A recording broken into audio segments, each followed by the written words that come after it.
Okay, so before we get on to the next topic, I know there were two more things you wanted to discuss.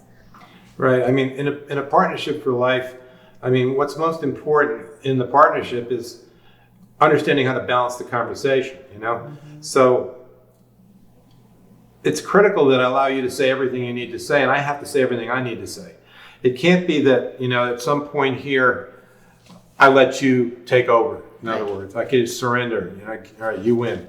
It's like it can't be one of those things where, you know, it's a win-lose situation in my mind. You know, she's smarter than me. She has more knowledge than me. And no matter what I'm feeling over here, I let her kind of like lead the way. So in that kind of conversation, I mean, you're going to pay a huge price in the outcome of that. Mm-hmm. Because unless it's balanced and both people are actually saying and seeing everything they need to see, you can't really come up with anything that's going to work. Right.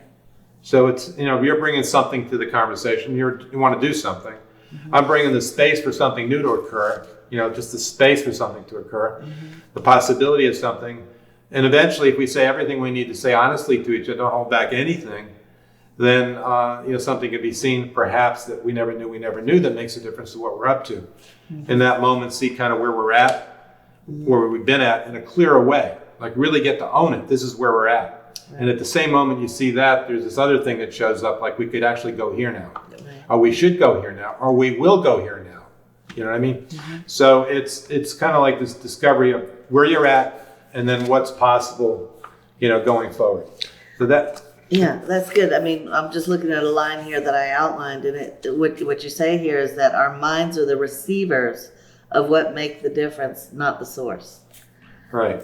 Which is very true, and that happens. This is what it's about. It's about something showing up to both of us at the same time. Mm-hmm. Now, some conversations, you know, the outcome of the conversation is, you know, wait. Mm-hmm. Like we can't decide what to do. Right. So that was the conversation for waiting. Mm-hmm. It wasn't the conversation for, you know, run off and do something. It was actually about waiting. Mm-hmm. So that's an important thing to see. The conversations don't need to necessarily be that, you know, we're going to run off and do something. It just doesn't have to be that way. It could be like, no, we're not ready. We both feel it, you know, because it's got to be about how you feel. Right. That it's not right. We're not ready for this. Right. But I will say, you know, because I'm the one that likes to get things done, that a lot of times, you know, there's something going on and I think we need to do something about it and we'll be discussing it. And, you know, it's just really, it gets clear to you that, you know, we need to see more. There's more. There's more. I don't always see what's missing. Right. You know? Yeah. Right. But given the dream, I'm seeing what's not there right now. Mm-hmm. So there's something else there. I feel it. I don't know what it is. Right. But I feel it. So the conversation doesn't stop. I mean, it doesn't. It's not over. You know, it has to continue. Mm-hmm. So it may be 2-3 days. You know, we have another conversation, mm-hmm. and then maybe a week later we have another conversation. Yeah. You know, it kind of shows up to have the conversation. Yeah. So. You know, eventually we get to see whatever's and a lot necessary. of times it gets handled on its own. Yeah, in the waiting process. Right. Yeah, more things just occur. Right. Yeah. Where you didn't have to do anything. Mm-hmm. But we talk about that a lot. Like I talk about it, where you know, you see what's appropriate and you know it occurs. Right. I mean, it's not like doing something about it because when we shift, everything else shifts. Mm-hmm. That's the magic of this stuff. That's right. Because we're all connected to everything. So then when we actually see it for real, then life has seen it for real. And life starts to move in that direction. You know, we're life itself having a conversation with itself. Well, it's like it's not, you've explained this to me, you know, you know physics way better than I do, but like it's already occurred. Like when we see it, it's already occurred and then time delivers it. That's right. Yeah. We're outside of time when we're looking at it. Right. Yeah. Outside of linear time. All right. So was there anything else in this particular chapter that you wanted to cover? Yeah. I mean, I wrote in the back of the book. I mean, the chapter is a few pages, but in the back of the book, it's longer than what it is in the front of the book. Yeah. And I need to make that clear to people, all right? Well, I have one thing right here that you wrote that is very interesting because I'm in the back of the book here. Let me just say this about the back of the book. Okay. All right. The back of the book has stuff in it that I wrote, and it wasn't the first 12 chapters. The first 12 chapters were written straight out, you know, just one after the other, mm-hmm. with no outlining, nothing. It was just what I had to say. Mm-hmm. But the back of the book was things that were written before that and things that I wrote kind of like after I wrote the 12 chapters, and I just put it in the back of the book under chapter titles. So it's kind of like additional information in the back of the book Like you could apply it to that particular chapter, but it kind of applies to all the chapters anyways. Right. So I just wanted to say that about the stuff in the back of the book. All right. Well, this is about, what we're able to hear. Okay. Can we see and hear what is presented to us? Not very well, unless the suffering level we endure becomes totally unbearable. Then we will listen to anything, for our minds have nothing else to lose. They've taken us down a path of self-destruction when we put them in charge. This is what happens. They want another shot at doing it again. So they will go along with most anything, making us say anything and promise anything to get back in charge again. This is our mind. So it's like, to hear something outside of what you're already thinking and, your perspective sometimes takes, you have to it's kind of like surrender, really. Surrendering.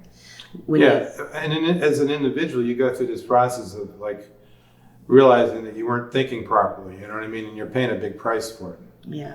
And then we tend to adapt to those disappointments in our lives and never get any further. Mm-hmm. So we kind of, just say that's as good as I can do, Mm-hmm. So, but with these balanced conversations, we avoid that, we avoid the suffering by seeing ahead of time that is not the direction to go in. Mm-hmm. And the only way you can do that is in a balanced partnership for life. Right. And you got to have something up, you got to be something giving, right? It's got to be giving. Yeah. To receive information, you got to give. So to receive the information about don't go that way, go this way, you got to be about giving something to life itself. It can't just be about giving to your family. It has to be giving to life, making the difference to life, because life was given to you to do that. It can't be limited by, your little tribe or something like that. Let's make my tribe successful.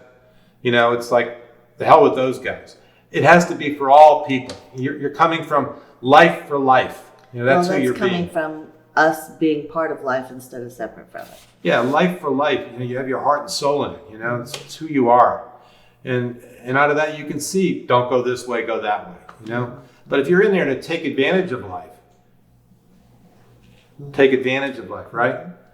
Then what's going to happen to you? You're going to be losing something in the process the more you're trying to take advantage of something. Mm-hmm. Now, to make people understand that is almost impossible. Mm-hmm. That's why they suffer, because they have to learn the hard way. If you go like this, then it's going to happen like this. You know what I mean? So they go through their whole life thinking they're going to get away with it some sort of way, this new way to get away with things. Mm-hmm. And ultimately, they're still losing and losing and losing. You can't win that way.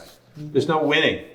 And the other thing about it is win-lose. We have this idea in our minds that, in life, we can play this game called I win and you lose. There's no such thing. Either we both win or we both lose. That's it. Life is here and life is there. How could life over there lose and life over here win? Mm-hmm. You understand? It's a win-win or a lose-lose. All right? That's the way it works. But to get to that consciousness for life requires understanding that we're here for a reason. We've been put here for a reason. And life supports every breath we take, and it's a gift. Every breath we take is a gift, and we got to keep on giving. Right. That's the whole idea of this. Right. And it's not about you taking advantage of anything. You'll be given what's needed so that you can put something out there that's worthwhile. You'll be given it. And that's the other thing that I wanted to say in this whole process is that you're given what you needed to be able to produce what you need to produce. You don't need to go out there begging people to give you stuff, like money, for instance. You got to go borrow money. Ultimately, if you're doing things correctly, there's a profit in that. And if you're doing things incorrectly, there's a loss in that, so you'll learn. So just take your time. It's all about just taking your time and building off a solid foundation based on contributing and being contributed to. And as time goes on, you'll generate the money for your own expansion and development. Right. Like in my business, I developed a certain type of business, but mostly the retail business. Right. And over many years, I developed that business and came up with some profits and I paid for whatever I paid for and didn't go into debt doing it so that I was able to just accumulate some stuff. Mm-hmm. Then my son comes along, the next generation. He has interests in other things as well. Mm-hmm. Some international stuff that, growing and shipping and also in the actual transportation of the product using ships. Yeah. So there was investments made in that, but I'm using my money to invest in that, whether it's buying a ship or whether it's buying equipment in Mexico or whatever, in Guatemala, whatever we needed to do. I mean, we invested the money that way. And it's a long-term thing. You're putting money in, putting money in, putting money in. But eventually, if it's worthwhile for other people, and the whole idea was to make it worthwhile for other people, then eventually that starts to come back and the thing starts to become self-sustaining. So the kind of growth I've done, people would say, well, you haven't done anything but just one market. Well, that's all I ever wanted to do, because I felt that was what was needed, to stay in one place, do something correctly, give everything that I could give to it, hopefully see how I could work together better with people, work together better with myself, you know what I mean? And then in that process, learn whatever I could learn. It was never about, trying to get a lot of money, get a lot of markets, do this and do that. It was never about that. It's always about, what can I contribute? Mm-hmm. And I really had it in my heart to contribute what we're talking about right here. Right. And that's why we're doing this series of videos after all these years, you know what I mean? So that people can have the access to this kind of stuff. Right. I thought at one point writing a book would do it. But obviously, in this day and age, people are more able to assimilate information based on video. So we're doing this process of doing the videos. But again, it's this giving, that it's all about. These partnerships for life are always about providing something, giving something of worthwhile. And when you're doing this, it can't be about giving to get. I mean, I can't do this because I think it's a strategic move, so that if I do that, I'm going to make more money. You know what I mean? It can't be like giving to get. I'm going to give this to him so I can get this. Right. I mean, that's again a lose-lose situation. Mm-hmm. It has to be truly selfless giving, where you don't know what you're going to get out of it. Mm-hmm. It's not about getting anything out of it anyways. It's just about continuing on the journey. Yeah. That's how you look at it. It's just a continuation of the journey where you're allowed to contribute what you have to contribute in your heart. That's what it's about. I just want the opportunity again to do that. And the one thing I get to own is really who I think I am. My own feeling about myself. That's what I get to. Everything else can be taken from me. You just think about it. This government, the way it's operating, spending money it doesn't have, they're going to continually take more and more and more of the freedom away from us to be able to fund the dysfunction that it is. So it's like, for us to be able to, feel about anything, it's really about how we feel about ourselves. Mm-hmm. That's what we get to own.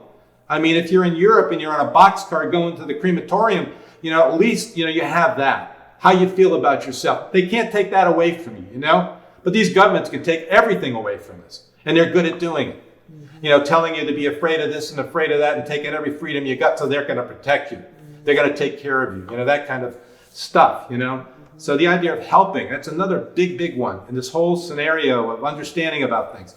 Helping is the biggest racket on the planet. Anybody that comes to help you is actually weakening you. It's keeping them in power and weakening you. You don't need help. You need support. Right. You need the truth. And that's the main thing. We got to tell the truth. And this whole partnership for life thing, that's number one. Saying what shows up, truth. Even at the time, don't want to. And at the moment that you need to tell it. Mm-hmm. It's not okay to just sit there and I know this, but I don't want to say it. Right. That stops the action. It short circuits everything. Life is giving you what to say, and then you're not going to play.